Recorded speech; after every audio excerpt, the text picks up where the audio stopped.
गाड़ी मालकान के लिए खुशखबरी, हुकूमत ने बड़ा ऐलान कर दिया। पंजाब के निगरान वज़ीर आला मोहसिन नकवी की ज़ेर सदारत सूबाई काबीना इजलास में 1500 सीसी से 2000 सीसी तक गाड़ियों की रजिस्ट्रेशन फीस में 1% कमी की मंजूरी दे दी गई। गाड़ियों के रजिस्ट्रेशन में इस्लामाबाद में रजिस्टर्ड होने वाली गाड़ियों के बराबर हो गई। सब्सिडी में कमी के लिए non fair revenue generation model की मंजूरी दी गई। सूबाई काबीना के इजलास में 5 एकड़ अराजी के मालकान पर ज़राई इनकम टैक्स लगाने की तजवीज़ मुस्तरद कर दी गई। काश्तकारों को रिलीफ फराहम करने पर इत्तफाक किया गया। निगरान वज़ीर आला मोहसिन नकवी ने मेट्रो बस और ऑरेंज लाइन ट्रेन के स्टेशन पर कमर्शियल सरगर्मियों की इजाजत दे दी। काबीना इजलास में बताया गया कि महकमा मदनियात ने 12 अरब के टैक्स वसूली में तकरीबन 14 अरब का टैक्स जमा किया, जिस पर पंजाब काबीना ने महकमा मदनियात की कारकर्दगी की तारीफ की।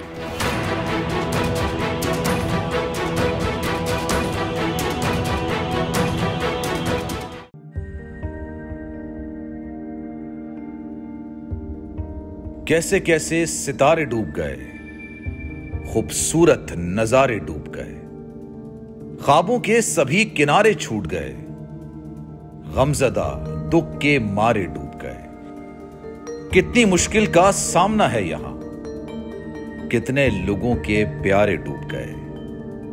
आओ मिलकर करें मदद सबकी, जिनके सारे सहारे डूब गए। आजमाइश में मिलकर एक हुए, नफरतों के इशारे डूब गए। कितने प्यारे हमारे डूब गए। कौमी सानहे की सूरत हाल से लम्हा बलम्हा बोल रखेगा बाखबर। गम की इस घड़ी में बोल तारकीने वतन के अहले खाना के साथ खड़ा है।